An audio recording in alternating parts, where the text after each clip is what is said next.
Bienvenidos a una nueva emisión de Lo que no sabías de. El día de hoy tenemos a un invitado muy especial, Omar Bazán Pérez, que viene a contarnos sobre las cosas que no sabíamos de su vida. Les damos una pequeña reseña de quién es él. Abogado de profesión, emprendedor, empresario, dedicado a enseñar a las personas que sí se puede continuar y además hace algunos días lo nombraron presidente de este nuevo grupo de la Universidad Autónoma del Estado de Hidalgo, Emprendedores Garza. Bienvenido, Omar, ¿cómo estás? Muchísimas gracias, excelente. Esta es una increíble oportunidad poder venir a platicar contigo. Estamos muy interesados en muchos puntos de tu vida. Siempre procuramos dar un pequeño resumen muy por encima de lo que es el personaje que tenemos invitado. No nos gusta ondear mucho en el currículum actual para que la gente tenga su propia perspectiva de cómo es que llegaste ahí. Pero pues siempre lo necesario es iniciar por el principio.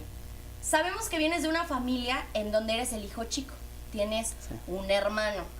¿Cómo fue tu infancia?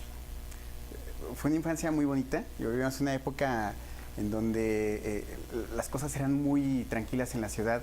Podías caminar libremente, podías estar con los amigos jugando fútbol en la calle. Esta época tan añorable de la ciudad de Pachuca, donde todos se conocían y donde podías caminar por el centro con los amigos, comer alguna golosina. Y el hecho de ser el hijo menor también me hizo ser el consentido de la casa, ¿no? Incluso con mi hermano ahí enseñándome muchas cosas, guiándome. Uno siempre toma como ejemplo al hermano mayor. Y bueno, crecí en una familia con valores muy marcados, con una forma rígida en algunas cosas, en cuestiones escolares y demás, pero también en situaciones muy favorables en cuanto al trato, el amor y demás. Sabemos que, bueno, eres hidalguense, pero tus raíces vienen de una mezcla de varios estados. Por ahí has comentado en algunas ocasiones que pues sí, naciste aquí por parte de tu papá, si no mal estamos, que no es de aquí, pues sientes como otra mezcla. ¿Cómo fue pues crecer en Hidalgo, pero con toda esta influencia de otros lugares? Yo soy nacido en Pachuca, pero siempre insisto que soy de la Sierra de Veracruz, de Tlachichilco. De algún modo me enseñaron que hay que tener alas para seguir tu destino y tus sueños, tus metas, pero hay que tener raíces también, saber de dónde vienes, eso te dice a dónde vas. Y vengo de una familia que somos muchísimos, es una familia muy grande. Mi papá tiene 16 hermanos, wow. Primos hermanos 30 y tantos. Entonces, el hecho de ser demasiados podría parecer que también estamos muy lejanos, pero no es así, ¿no? Los Bazán tienen esta parte muy amable, muy amorosa cuando nos encontramos y cuando son fiestas, que a pesar de que son muy grandes, hay mucho amor de por medio. Y desde luego la admiración tremenda por mi papá y por mi abuelo, que siempre han sido como ejemplos muy específicos sobre sus trabajos, su valor, toda esta dinámica que tenían de perseverancia. Creo que es inevitable tenerlos que seguir y sentirme orgulloso de donde vengo. Y bueno, el lugar donde venimos, Tlachichilco, Veracruz, en donde llegas y los colores son muy vivos, es un lugar muy bonito, todo es muy verde, la comida es muy buena, la gente es muy amable. Entonces, inevitablemente tengo que decir que soy de allá también. Claro, es que las raíces no se pueden negar. Muchas veces hemos conocido personas que son de otros países, llegan a México y se sienten de México por el hecho de las raíces, porque tienen familia que es de aquí. Es algo muy similar. Además, pues bueno, Veracruz, nuestro estado vecino. Regresando al tema familiar, son dos hermanos. Sí. Tú eres el pequeño, eras el consentido. Sigue siendo muy probablemente el consentido. Más o menos hay un debate entre mi hermano y yo, si quién es el consentido. Yo digo que él dice que yo. Sí, obviamente. Pero como eres el chico, la verdad es que muchas veces siempre el pequeño es el consentido. Existe ese dicho de que, bueno, el gran amor de las mamás son los niños, son los hijos varones. ¿Cómo te llevas con tu mamá? Bien, fíjate que yo siempre he dicho que mi mamá me enseñó a amar y mi papá me enseñó a pensar, no porque ella no pensara ni porque él no amara. Pero mi mamá fue una mujer muy cariñosa, es una mujer que llega a un niño y lo abraza y lo mima y lo lleva como que esta situación de entendimiento de lo que ocurre en el mundo, pero desde el punto de vista bueno, ¿no? Entonces tenía como esta parte de demostrarte que se podía amar y que podías cambiar a la gente con eso, ¿no? Y el hecho de tener una mamá así también te hacía creer en que podías cambiar el mundo desde niño, ¿no?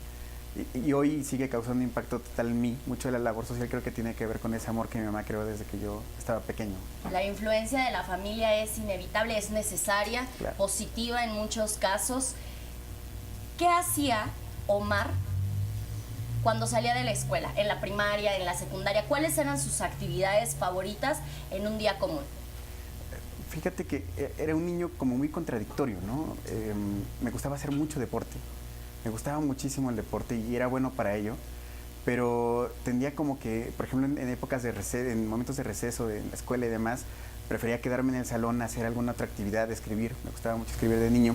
Y en casa, bueno, creo que otra vez por influencia de mi mamá, mi mamá ponía todas las mañanas música, José Luis Perales, o Piero, Juan Gabriel y todo esto, entonces me despertaba con música todo el tiempo. Y al final yo quería crear música, entonces tomaba cualquier cazuela, cualquier cubeta, empezaba a golpearla, jugaba con guitarras de madera que son cuerdas de hule, pero bueno, yo imaginaba que tocaba. Y hoy día sigue siendo mi actividad de hobby, hoy sigue siendo como que esa parte donde tengo un mal día, llego y empiezo a tocar la guitarra. Nunca quise ser profesional, también me di cuenta que era muy amateur y que lo tenía nada más para eso, pero sigue siendo como que esa parte de escape y de motivación y de creación, en donde me siento muy bien cuando tengo un instrumento entre las manos y empiezo a tocar. Le tocó hoy nada más a mi hijo y a mi novia. Claro, y sinceramente, ¿fuiste un niño travieso? Porque aquí vienen y nos dicen, no, yo fui una persona súper seria, súper aplicada en la escuela. La verdad es que siempre nos terminamos enterando si eran traviesos o no. ¿Tú consideras que fuiste un niño travieso o no? Va a haber gente que mienta seguramente y escrita por ahí. Pero lo cierto es que cuando yo era niño era muy obediente, de niño, adolescente cambió todo. Sí, claro, pero la rebeldía. Cuando era niño, era un niño que si me decías te sientas y te quedas aquí, me quedaba y me sentaba. Hablaba demasiado con la gente, sobre todo con la gente adulta.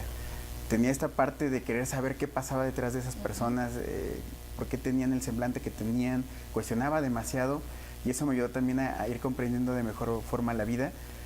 Pero en obediencia, bueno, mi papá era muy disciplinado, era muy ordenado y había que tener disciplina y orden. Entonces era de niño muy disciplinado. Después, bueno, la rebeldía llega, es inevitable. Sí, solté todas las cadenas y empecé a hacer un caos, ¿no? ¿Y cómo fue tu relación con tu hermano de niños? ¿Cuánto tiempo se llevan?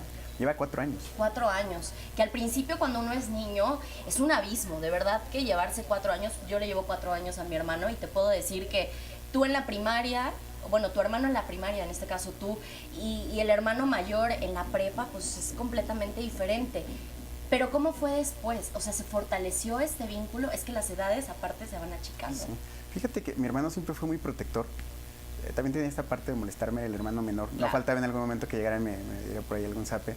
Pero me cuidaba, me enseñaba, hoy lo sigue haciendo. Yo tengo la ventaja y la fortuna de tener un hermano que sabe que estoy en un problema. Desde luego llega, me regaña, pero sí, después obviamente viene y me apoya con todo, ¿no? Somos dos nada más y tenemos esta parte de estar unidos, pero desde niño siempre fue él el protector, siempre fue como el guía y el tipo que quería enseñarme el qué iba a pasar, ¿no? Desde luego mi papá me daba orden, mi mamá me daba mucho cobijo, pero mi hermano se encargaba de decirme como que la realidad de las cosas de, mira, esto te va a ocurrir, tienes que comportarte así en las diferentes etapas escolares y también prevenirme de muchas cosas en el día a día con los amigos y demás, ¿no? Hablas de que llegó un punto en el que la rebeldía llegó a ti. Era a lo mejor hasta lógico, hasta cierto punto, que si eras curioso, que si te gustaba pues saber qué pasaba en la cabeza de los adultos, llega un momento en que, bueno, las riendas se tenían que soltar, las cadenas se tenían que romper. ¿Esto te generó algún tipo de conflicto con tus papás, en específico con tu papá, que nos comentas que era pues bastante disciplinado? Vamos a ir a una pausa promocional, dejamos la pregunta sobre la mesa y regresamos. En 2018 miles de personas apoyamos el Teletón haciendo lo que más nos gusta. Yo hice reír a más de 2.500 personas. Yo hice mis origamis favoritos. Yo enseñé a 60 mujeres a acercarse al partido. Yo compartí mi mejor receta. Este año podemos hacer más cosas. A mí me gusta correr y voy a dar 10 experiencias de manejo para apoyar a los niños de Teletón. A mí me gusta cantar. Por eso voy a dar 3 serenatas por videollamada y donar lo que gane a Teletón. Yo voy a subastar una playera autografiada para apoyar a Teletón. Nosotros vamos a organizar una tocada y lo que juntemos lo vamos a donar a Teletón. A mí me gusta compartir, por eso voy a donar unos guantes para Teletón. Porque sabemos que cuando nos unimos, logramos todo lo que nos proponemos. Este 2019 nos volvemos a sumar. Por eso, yo voy a donar una conferencia. ¿A ti? A ti. ¿A ti? ¿A ti qué te gusta hacer? ¿A ti qué te gusta hacer para apoyar a los niños de Teletón?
Siempre quise ser actor.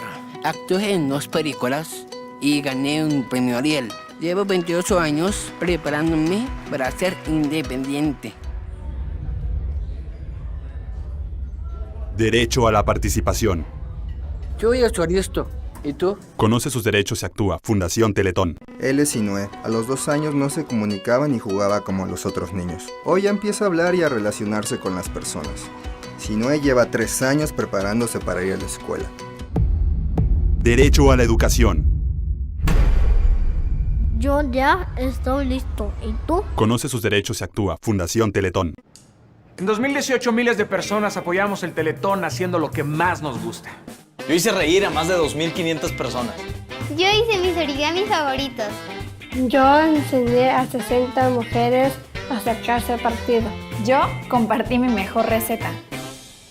Este año podemos hacer más cosas. A mí me gusta correr y voy a dar 10 experiencias de manejo para apoyar a los niños de Teletón. A mí me gusta cantar.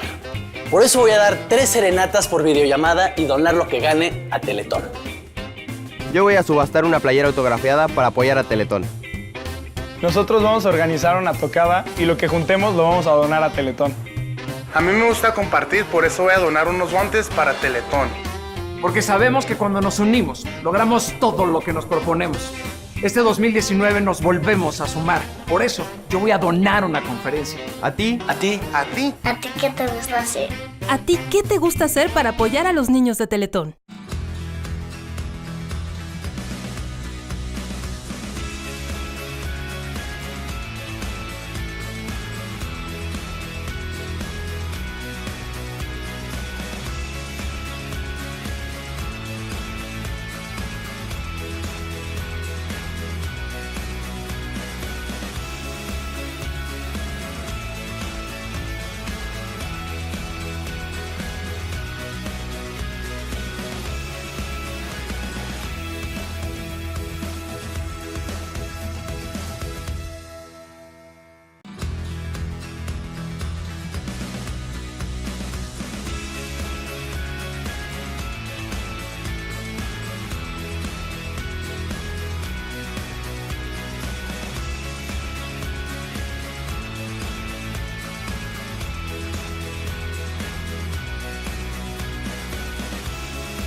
Siempre quise ser actor. Actué en 2 películas y gané un premio Ariel. Llevo 28 años preparándome para ser independiente. Derecho a la participación. Yo voy a estudiar esto. ¿Y tú? Conoce sus derechos y actúa. Fundación Teletón. Él es Sinue. A los 2 años no se comunicaba ni jugaba como los otros niños. Hoy ya empieza a hablar y a relacionarse con las personas. Si Noé lleva 3 años preparándose para ir a la escuela. Derecho a la educación. Yo ya estoy listo. ¿Y tú? Conoce sus derechos y actúa. Fundación Teletón. En 2018... Ya regresamos después de esta pausa promocional. Un saludo enorme a todas las personas que nos están viendo completamente en vivo desde Morelia, Michoacán. Y es que el Charro Ríos ya lleva por allá algunas semanas dándole cobertura total a este Nacional Charro 2019. Les enviamos un afectuoso saludo desde la Bella Airosa. Los invitamos a que no se pierdan las transmisiones, esta cobertura especial que se le va a estar dando a los días que restan de esta feria del deporte más mexicano. De todos también, si ustedes quieren participar como patrocinadores, no olviden que a través de las redes sociales y vías de contacto podemos pues generar este apoyo y que así sean vistos hasta Morelia, Michoacán. Y ahora sí, regresando con esta pregunta que se quedó antes de ir a la pausa, ¿cómo fue este choque de que nos comentas que tu papá era muy disciplinado, pero que tú te volviste rebelde? Déjenme comentarles, ahorita en la pausa estábamos platicando un poco y nos comentabas cabello largo, piercing en las cejas y ganas de conocer todo lo que sucedía en Pachuca. ¿Cómo fue? Fue una época complicada y también fue muy importante en mi vida porque me formó mucho de lo que soy hoy. Circunstancias de la vida hacen que tengas que tener más soltura y que también te arriesgues como a hacer cosas distintas. Y bueno, tener un papá disciplinado parecía como muy contradictorio, pero cuando llegó a esta edad y cuando empecé como en toda esta situación, creo que mi papá entendió que tenía que dejarme experimentar y dejarme vivir y apostó a que iba a aprender mucho de eso y así sucedió al final. Hoy la labor social la entiendo y la comprendo y la hago porque entiendo todos estos lugares que estuve interactuando desde que era muy pequeño. Decidí irme hacia la parte de los barrios. Te decía que mi hermano era como el rebelde fresa, mientras yo era el rebelde naco. Era como el rebelde y la oveja negra de la familia porque precisamente por el aspecto cambié muchísimo. Hoy me encuentro a mis amigos y no me reconocen tampoco demasiado. Pero era una época en la que creo que mi papá apostó a esa parte de va a aprender, va a desarrollar y va a crecer. Y ocurrió. Desde luego me vi en muchas situaciones fuertes, muy complicadas, pero en las que hoy también estoy dispuesta a compartir porque sé que hay mucha gente allá afuera que puede estar en la misma situación, muchos chicos que piensan que no va mal, simplemente es una etapa y todo va a mejorar. Hablábamos también durante el corte, esto de salir de la burbuja, de que nosotros tenemos una realidad cual sea que tengamos en nuestra familia, en nuestra escuela, en nuestra situación laboral, y si no nos permitimos conocer qué hay detrás, a veces nos encerramos en esa parte pues muy egoísta de lo que es nuestra vida. Eres abogado. Bueno, ya nos comentaste que fuiste rebelde, que tuviste por ahí también una onda medio rockera, porque es la música que sabemos que te llama la atención. ¿Cómo decides ser abogado? Cambiar el cabello largo, cambiar muchas de las cosas por trajes y corbatas y la rectitud que se supone que un abogado debe de tener. Bueno, creo que somos el resultado de toda la gente que nos rodea. Así es. No podría decir que yo soy único. He tomado la esencia de diferentes personas, de los libros que he leído, de las películas que he visto, de la música que escucho. Y en esta misma perspectiva, pues desde luego parte de la gente que te rodea, una parte sustancial es tu familia. Y dentro de mi familia hay muchos abogados. Entonces yo crecí como viéndolos con un misticismo especial de todo lo que hacían. Y quería ser como ellos, ¿no? Aparte con esta cuestión de labor social, entendía que había que defender la justicia, entendía como esa parte y quería hacerlo. Desde que tenía 8 años yo estaba seguro que quería ser abogado, aunque curiosamente ahora que lo soy no lo ejerzo, es muy poco, solamente para alguna asesoría de algún amigo, pero mi vida ha cambiado, ¿no? Pero entendía también que no importaba la rebeldía, había ciertos valores muy claros. Desde el inicio, bueno, te decía, con mi papá, con mi abuelo, tenían esta parte de unos valores muy definidos y lo único que hice fue replicar esos valores de ellos y son cosas que compaginan muy bien con el profesionalismo en cualquier área, ¿no? Claro, además seguramente entonces fuiste de esos jóvenes que llegaron a la universidad y que cuando te preguntaban ¿y por qué escogieron esta carrera? Decías pues, todos los ideales, ¿no? Porque se supondría que eso es pues la esencia, no solamente del derecho, de muchas otras profesiones. Claro. ¿Qué hubieras estudiado si la vida no te hubiera dejado el derecho enfrente de ti? Yo creo que derecho, o sea, yo estoy en la misma. Al final, no hay otra la alternativa. licenciatura me dejó muchísimo, me dejó muchas bases de lo que soy, también de la visión que tengo, me ayuda muchísimo en los convenios, en los tratos que hago, me deja ver también muy claro esta parte de legalidad, de todo lo que puedo crear.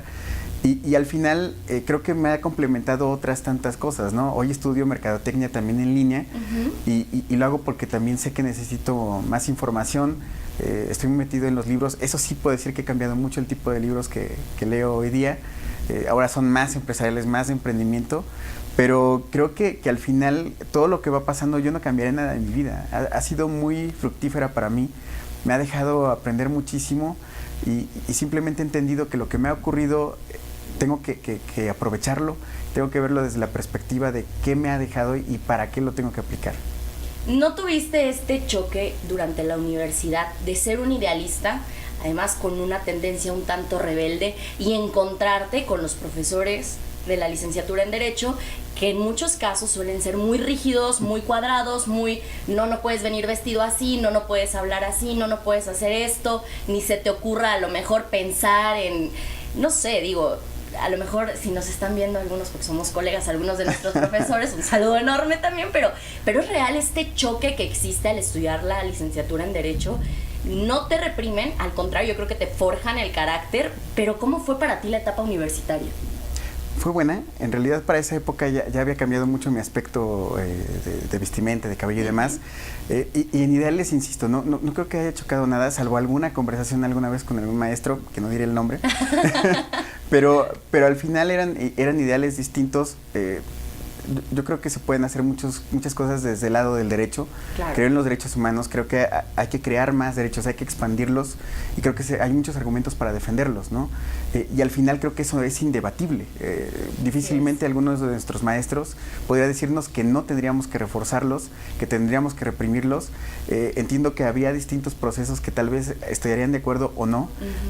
Esta parte de labor social, insisto, para mí tiene que ver más con la expansión de los derechos humanos, con el respeto a ellos, con cuestiones de igualdad, de equidad, que apuesto a que no hay diferencias entre nosotros, que únicamente es nuestra mente la que nos marca prejuicios y que nos va creando como que esta separación. Pero con los maestros fue muy tranquilo, fue muy fácil. Sé que hay algunos que piensan de alguna manera muy específica. Sí, así es. Lo respeto también, no suelo involucrarme mucho en esos temas. Cuando veo que hay opiniones tan distintas, no me envuelvo, lo respeto y aprendí también de ellos muchísimo. Digo, hay varios que vale muchísimo la pena en la carrera, ¿no? Ya escuchamos muchas experiencias positivas, las cosas que te han marcado para bien, pero sabemos que a veces los tropiezos, las pérdidas, los momentos complicados también le dan ese sabor a la vida y son esas pequeñas cicatrices que nos hacen crecer, que nos hacen a veces hasta cambiar completamente la manera en que observamos. ¿Cuál consideras tú que ha sido uno de los momentos más difíciles de tu vida?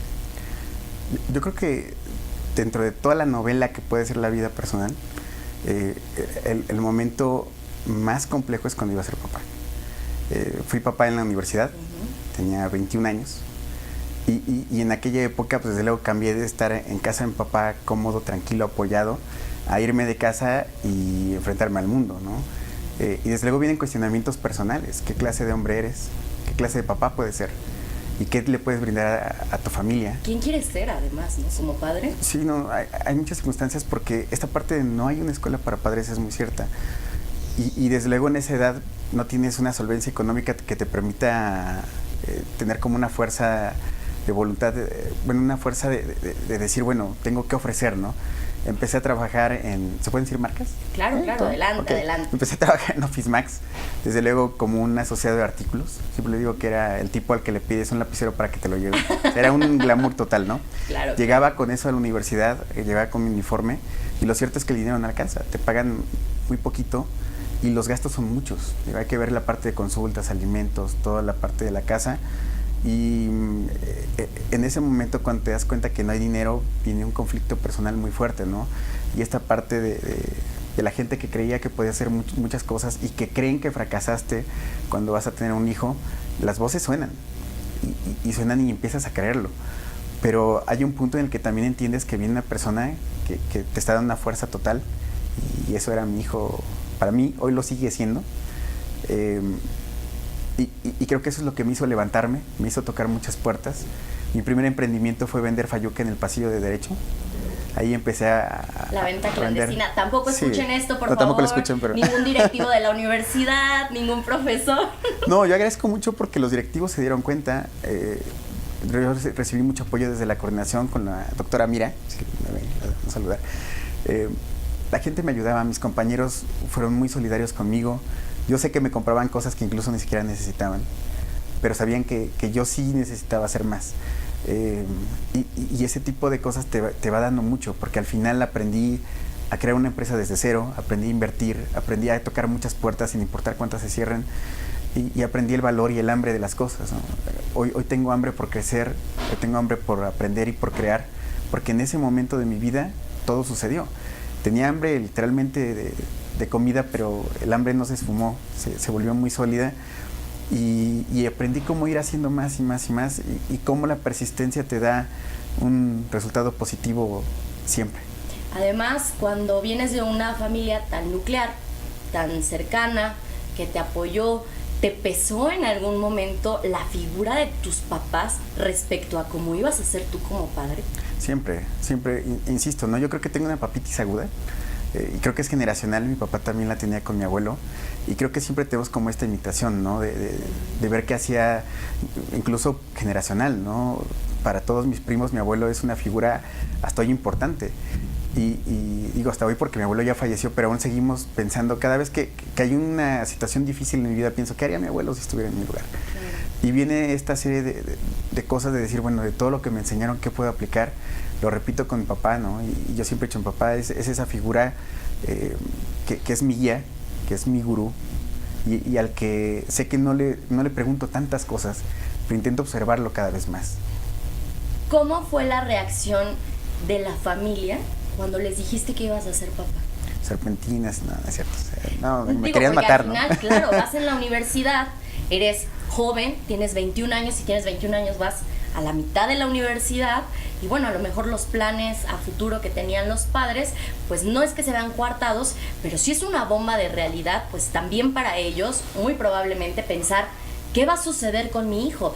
¿Tu hermano ya era papá o todavía no? No, entonces fuiste el primero. ¿Cómo fue para tus papás? Yo creo que es difícil siempre, ¿no? Es un tema complicado porque al final viene esta parte de qué va a pasar con tu hijo, ¿no? Y entiendo que había muchas dudas en la familia en general. Había mucha familia muy cercana que yo sé que dudaban por una cuestión, insisto, es como un sentimiento muy latinoamericano de sobreprotección, y en el que sientes así como que todo se puede destrozar. Pero al final también la familia termina apoyando, termina involucrándose.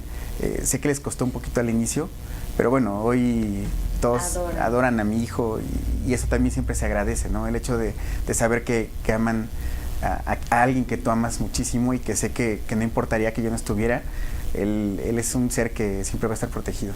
Y también durante la universidad, pues es una realidad, pero ya cuando dejas de ser estudiante, ¿cómo te pegó ahora sí dedicarte al 100% a generar dinero para mantener a tu hijo y darle la vida que querías? Vamos a ir a una pausa promocional y regresamos. También queremos enviar un saludo a tu hijo que está sentado aquí, así que volvemos.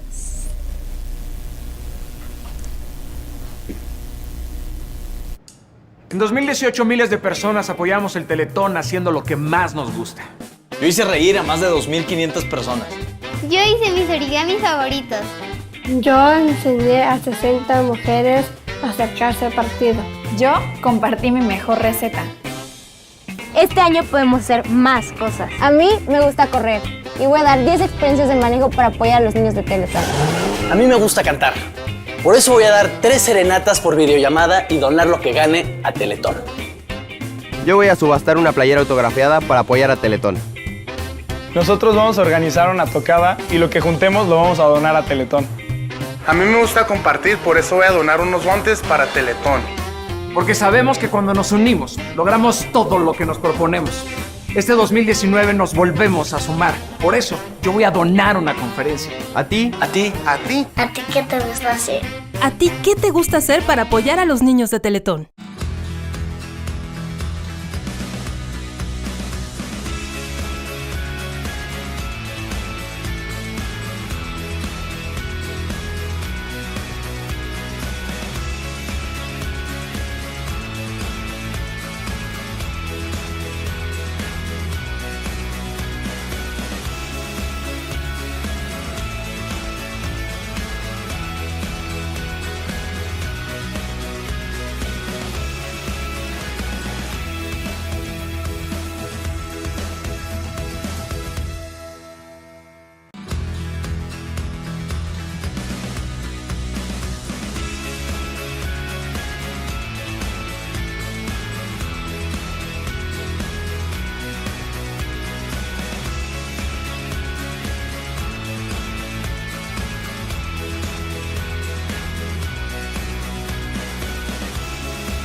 Gracias por continuar con nosotros después de esta breve pausa promocional.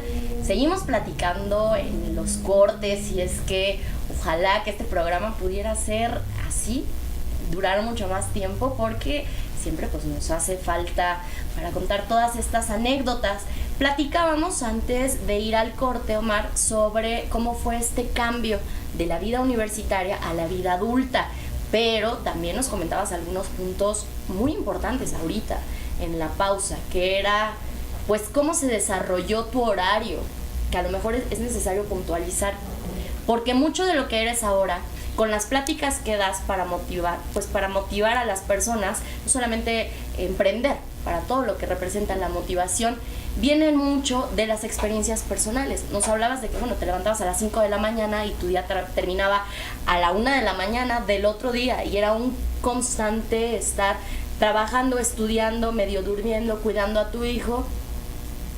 ¿Tú sentiste alivio cuando terminas la universidad de cambiar esta rutina, o miedo de dejar tu rutina, que al final, aunque era agotadora, porque nos cuentas que lo era, pues ya era parte de cómo llevabas tu día a día?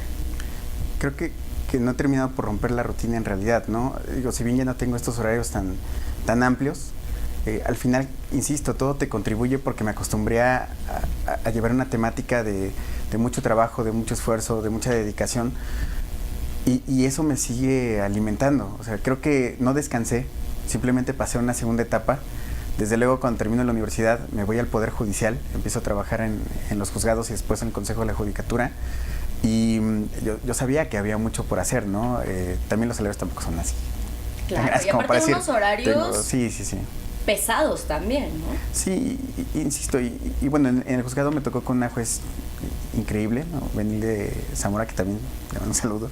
Pero son personas que me han contribuido muchísimo, ¿no? Con ella me enseñó muchísimo, tenía la libertad de preguntarle todo lo que quisiera, me daba mucho de su tiempo. Después en el consejo también me empezaron a ayudar mucho, pero ahí vino una situación en la que me di cuenta que no me sentía tan cómodo, y por eso decidí irme a la iniciativa privada, decidí hacer un desarrollo de mis proyectos, que empecé con una empresa. Pero creo que toda esa época y todo ese desgaste también me dio muchísimo. No sé, que los horarios eran difíciles. Te decía, me levantaba a las 5, a las 6 estaba tomando mi transporte, a las 7 estaba en la universidad, salía a 1:30, 2 de la tarde más o menos, a las 3 estaba en Office Max, salía a las 11 de la noche, pero por favor, a la gente que siempre deja las cosas fuera de lugar, no las deje fuera de lugar. Es una cuestión frustrante decir, ya voy a salir, pero está todo desacomodado, ya hay que acomodar. Terminé saliendo como 11:20, 11:30. De ahí me acercaban a la casa, pero bueno, tenía que caminar unos 20 minutos más, llegar como 12:10 de la noche, 12:15, hacer tarea, comer, bañarme y otra vez ir a la cama 1:30. Entonces se vuelve una situación compleja, pero también te da porque te acostumbras a llevar este rol, a llevar esta energía, y creo que por eso hasta ahora me meto en tantos proyectos, ¿no? A veces me dicen, hacemos esto, y digo, me quedan 10 minutos del día, ¿no? ¿Qué puede pasar? Vamos a hacerlo, ¿no? ¿experimentaste en algún momento frustración? El sentimiento de la frustración es muy diverso, muy complicado, se puede derivar de algo muy pequeño como no encontrar o que las personas dejaran algo fuera de lugar, pero ¿sentiste frustración real una vez terminada la escuela? De decir, bueno, ya acabé, se supondría que ya tendría que ser todo más sencillo, y el proceso de decir, quiero emprender. ¿Cómo fue este lapso? ¿Qué te motivó? Y si sentiste frustración, ¿cómo fue? Yo creo que el motivo siempre ha sido el hambre, ¿no? Llega un punto en donde, bueno, la universidad cuando la termino ya estaba trabajando en los juzgados, estuve como meritorio también, me dieron la oportunidad de empezar a trabajar, pero había algo como que yo sentía un vacío, como que hay muchos reglamentos para poder hacer muchas cosas en el Poder Judicial. Es todo un proceso, lo entiendo perfectamente, es así, pero mi cabeza gira distinto, ¿no? Mi cabeza es como más de crear, desarrollar, innovar, arriesgar, y sé que eso no compagina muy bien ahí. Entonces hubo un punto donde mi mejor amigo me dijo, ¿sabes qué? Tengo una amiga que quiere hacer un proyecto. Me dijo que era un centro de idiomas y yo decía, bueno, centro de idiomas, yo reprobé inglés en la universidad. O sea, es la única materia que reprobé, pero reprobé inglés, ¿no? Yo no sé nada de academia, no sé nada administrativo, no entiendo a qué quieres que vaya, ¿no? Pero él me decía, bueno, tú tienes más que aportar allá afuera de lo que puedes aquí hacer en el Poder Judicial. Inténtalo, ¿no? Hoy te puedo decir que es la mejor decisión que he tomado en mi vida, porque eso me ha permitido hacer una serie de cosas que no habría logrado si me hubiera quedado ahí. Desde luego hay quien tiene el talento para estar en este tipo de cosas y también vocación, sí, claro, o sea, y está perfecto, pero creo que siempre hay que buscar el camino, y cuando ya lo encontraste y sabes que estás en el lugar correcto, hay que seguir recorriéndolo, y hoy veo las cosas muy distintas. Hoy entiendo que esto es lo que tendría que hacer, hoy estoy muy convencido y lo disfruto muchísimo, y por eso intento compartirlo con las demás personas. Desde luego agradezco siempre que me invitan a un foro para poder compartir, para poder conversar. Últimamente en el ciclo de conferencias que estoy haciendo, o en las mesas cuando me invitan a hacer algún debate o como juez para calificar proyectos, ha sido como, es muy contributivo. O sea, de verdad yo no doy tanto, me dan un montón a mí, claro, porque eso también te va reforzando desde muchos lados, ¿no? En cuestión de horarios, nos hablabas, bueno, que tu día comenzaba a las 5 de la mañana, terminaba a la 1 de la mañana aproximadamente del siguiente día. Cuando terminas la universidad, pues ya estás tú trabajando ahora sí de lleno como abogado. ¿Cómo manejabas el tiempo con tu hijo? Difícil. Es como muy curioso, porque lo que más te puede importar en la vida, a veces te enfocas mucho en ciertas cosas, ¿no? Desde luego yo quería que tuviera más oportunidades, que pudiera tener una buena escuela y que tuviera poder tener cosas económicas que le fortalecieran, y entonces yo trabajaba de 8 de la mañana a 9, 10 de la noche y terminaba por no verlo y no convivir con él. Claro. Y de repente viene algo que podría ser muy malo, pero se transforma en algo bueno, porque decido separarme, terminar mi relación. Mi hijo empieza a vivir conmigo, y con Santi empieza a crear una situación muy buena, porque tengo que adecuarme a él, ¿no? Tengo que dedicarle tiempo a ciertas cosas, que a veces soy muy malo. Yo no era un niño tan juguetón, ¿no? Lo platicaba al inicio, no me gustaba salir ni siquiera a receso. Sé que no sé jugar mucho, pero eso te obliga, ¿no? Y desde luego el tener una novia que también tiene una visión de, oye, divide tu tiempo y dale tiempo en específico a él. Que por cierto, bueno, ahorita estamos viendo una fotografía tuya con Santi de bebé, podemos ver aquí en la pantalla. Por cierto, queremos pues enviar un saludo a Jenny, que ya mandó por aquí un comentario. Te amo, mi guapo. La verdad no sabemos cómo pronunciar el apellido.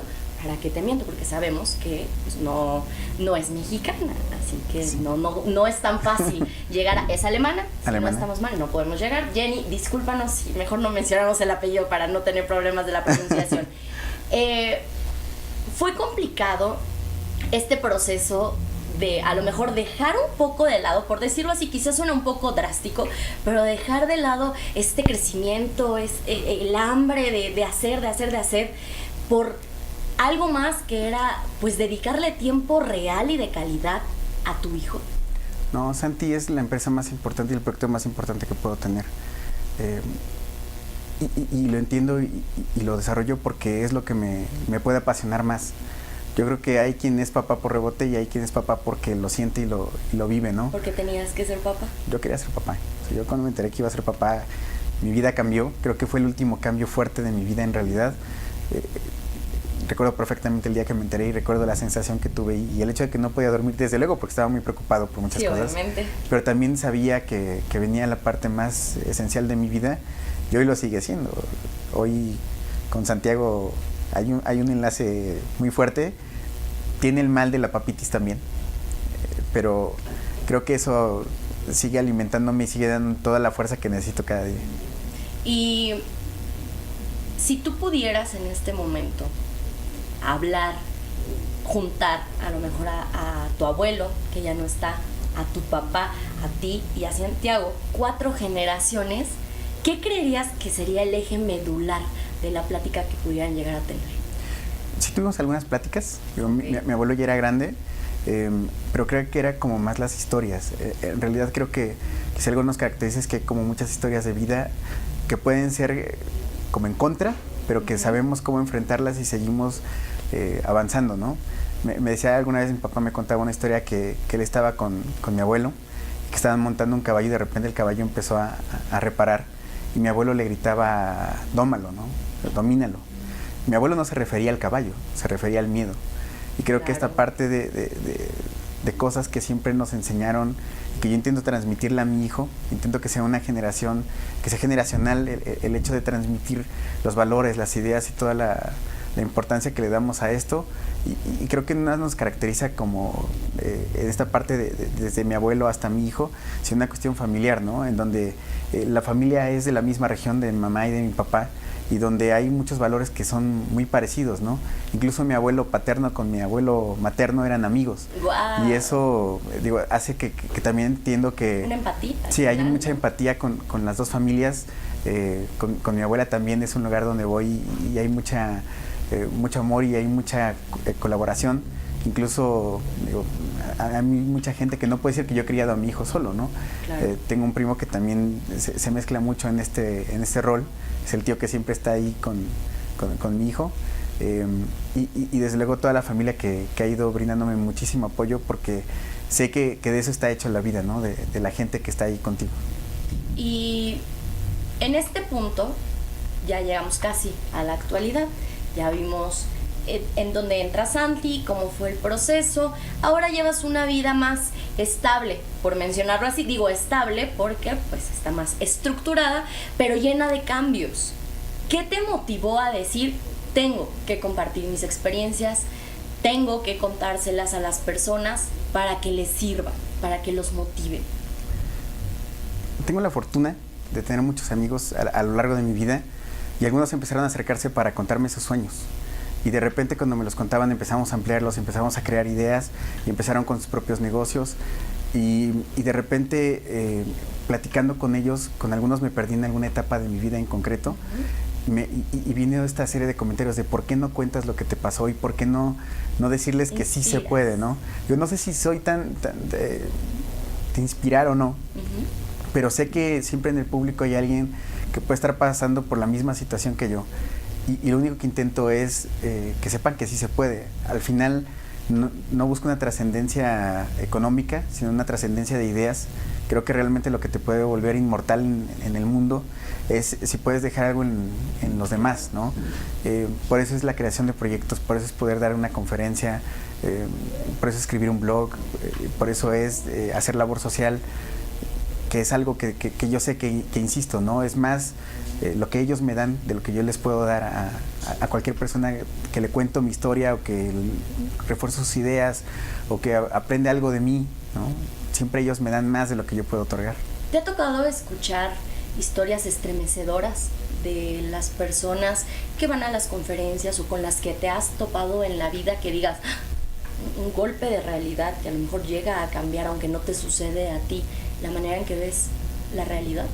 Siempre, creo que cada historia y cada vida es una novela, y que hay cosas importantes que contar, que a veces las reservamos muchísimo, que a veces también queremos protegernos. Claro. Entiendo que tenemos este instinto de autoprotección en el que no queremos contar porque podemos volvernos vulnerables, Y hay historias que sé que son dramáticas, pero también es gente que yo admiro profundamente. Hay personas que sé que han pasado por muchísimas cosas y que aún así van con un rol muy positivo y van haciendo de este mundo algo muchísimo mejor. Y creo que también tendría que compartirlo. Sé que cada uno tiene que decidir, pero a mí me han inspirado y siguen haciéndolo cada día. ¿Qué hay para Omar en el futuro?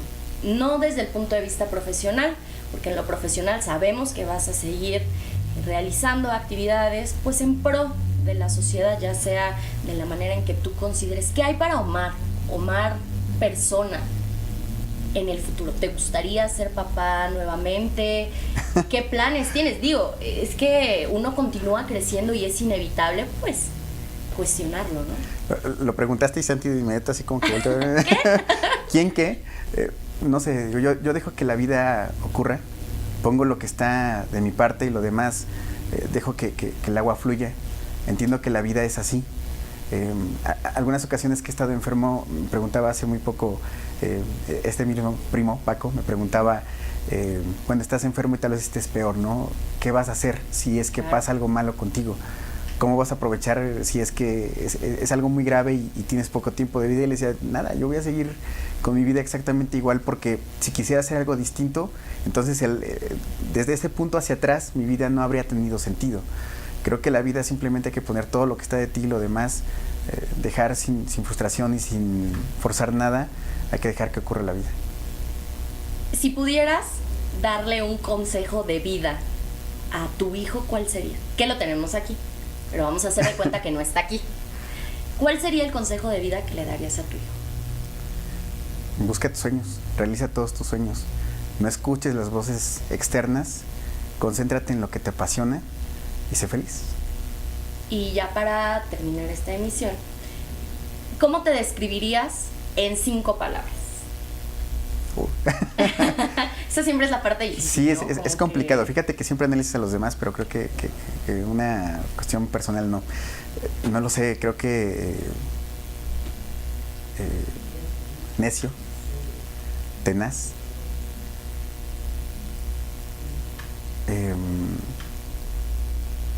con valores muy bien definidos, leal, amoroso y comprometido.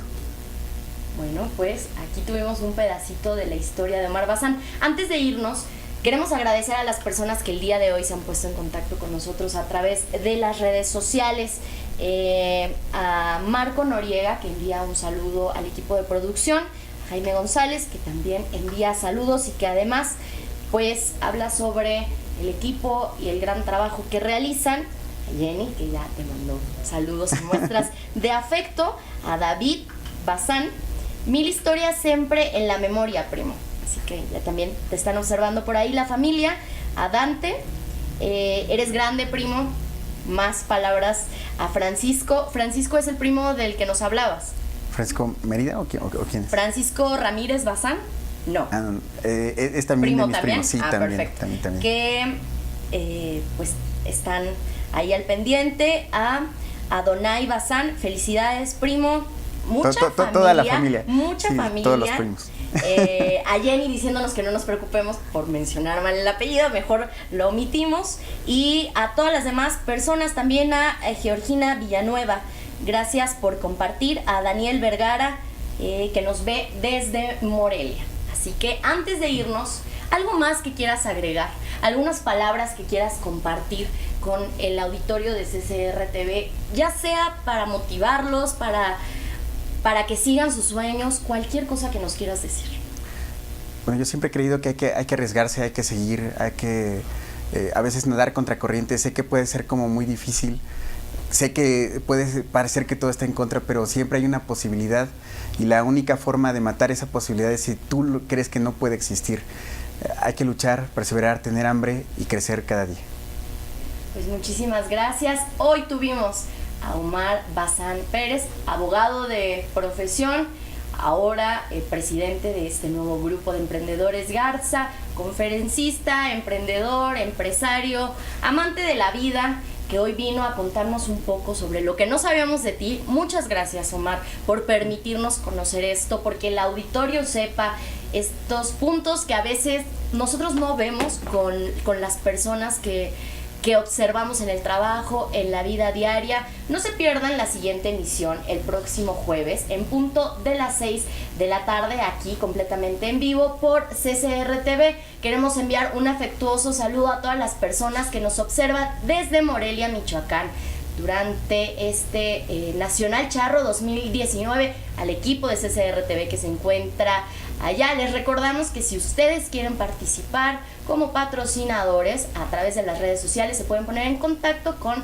el equipo de CCR TV y ellos les brindarán más información. Yo los veo el próximo jueves. Que tengan una excelente semana. Mi nombre es Aranza González Versunza. Hasta la próxima.